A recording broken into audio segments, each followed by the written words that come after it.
Hi, I'm Rob. And I'm Rob. And this is Ask Rob and Rob. Hello everyone and welcome to Ask Rob and Rob, the show where you get your questions in and we give you our best efforts at an answer. And that format's been running for a lot of episodes now. And it's a popular one. So let's continue that roadshow and remind you how you can get involved and get your very own question answered. Yep, so simple. Give us a call on 013 808 00035 or go to propertyhub.net/ask. Just come up with your question, send it over, and you'll soon have your answer, just like Danny is about to right now. All right, Rob and Rob, it's Danny here from Croydon. Thanks for the podcast and for all of the content that you guys put out. It's always incredibly helpful. You talk quite a lot about London and the North. What about the Midlands, though? Are there places there that would be good for investment? I look forward to your thoughts. Thanks. Danny, put us on the spot, why don't you? It's a great question, thank you. And actually, we do, I think, Rob, at least, we do talk about the Midlands quite a bit. Because you have to remember, the Midlands is it's a pretty big place. You know, there's a lot of big places in the Midlands. And a place, let's kick this off, Rob, we've talked about a lot, is Nottingham. Nottingham is a place that we're big fans of. Another place we've talked about a lot is Derby. Another great place to invest. Different to Nottingham in a lot of ways, but still, we believe, a fantastic place to invest. And of course, the juggernaut of the Midlands, Birmingham. Birmingham is absolutely huge. You know, over 1 million people live there. It's got HS2 going there. So, Rob, if we had to create a top hotspots of the Midlands of places to invest, those would be it, right? Yeah, they're the obvious ones for sure. And an investment in any of them would have done really well over recent years. I think maybe of those, we probably talk about Birmingham the least, but that's just because it's kind of the more obvious. Everyone kind of knows where Birmingham is and knows that it's a big place and there's a lot going on there. But until recently, not that as many people had Nottingham on their radar. And Derby, we've been talking about for about a year and a half now. But even now, again, Derby probably doesn't appear on most investors' UK maps, really. But Birmingham in particular, you've got your city centre, of course, with a heck of a lot going on there in terms of redevelopment. But it also has areas further out that are kind of commuter areas that are not strictly part of Birmingham, but are still commutable to Birmingham. So as an investment case, you might consider them part of the same bag, like Telford and Bromsgrove and places like that. But then the Midlands is a big place, right? So there's also a lot of places that we haven't just mentioned. That doesn't mean there's anything wrong with them. It's just you can only focus on so many places at a time.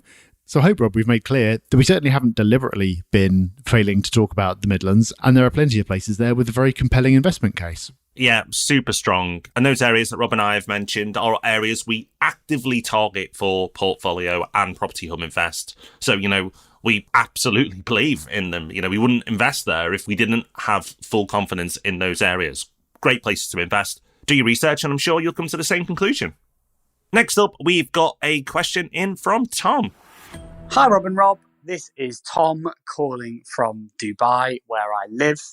I just wanted to first of all say a huge thank you for your podcast and the free content you give out. It's certainly really helped me on my property journey so far. I'm thinking of buying a student HMO in the UK.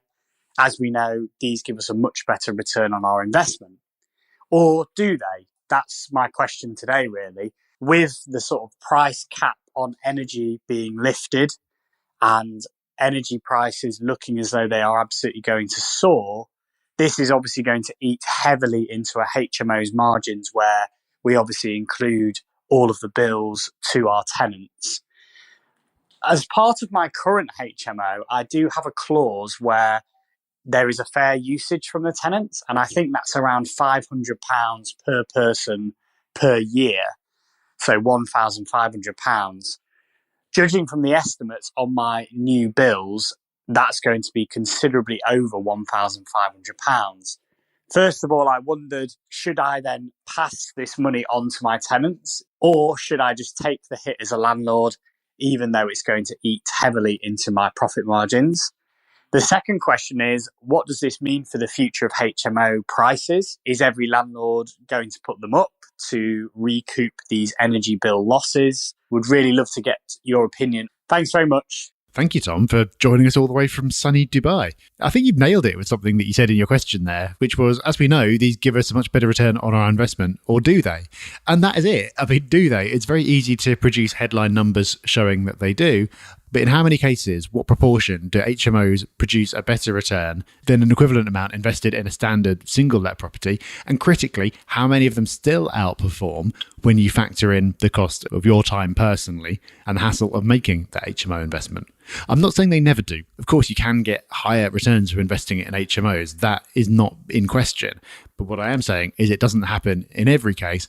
And the difference is smaller than it appears to be on paper in every case because of all the extra costs involved. So there's more costs associated with cleaning, often with providing services. If you're using a letting agent, their fees are going to be higher. There may be more maintenance through wear and tear. Licensing costs may be higher. And the cost of bills is another one, particularly, like you've said, at the moment when everyone's bills are absolutely rocketing. So should you pass that higher cost onto your tenants?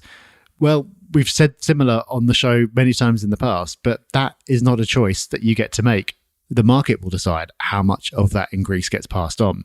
So rationally, if you were budgeting £40 per month per person for bills and then it doubled to £80, well, if that person was living in a single let, they'd have that bill and that bill would have doubled. So they should be quite happy paying the extra. But because it's all lumped in together as part of the rent, market forces, when it comes to setting rents, will have a say. So if you decide to lump on that extra, but rental prices in the area in general don't move, then you're probably going to find it harder to fill your rooms than you otherwise would have done.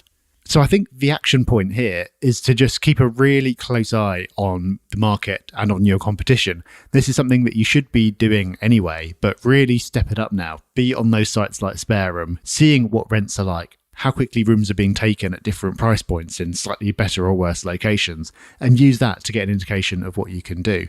Eventually, if energy prices remain high, I imagine this will end up getting factored into rents, and rents will increase to compensate. Whether it will compensate completely, I don't know, but I think that will happen. How long will that take to happen? Will energy prices sort themselves out in the meantime? Very hard to say. So whether you're in the HMO market already or you're looking at getting into it, it's always a good idea to keep an eye on the local market, but now is the time to really be stepping that up. Well, thank you, Danny, and thank you, Tom.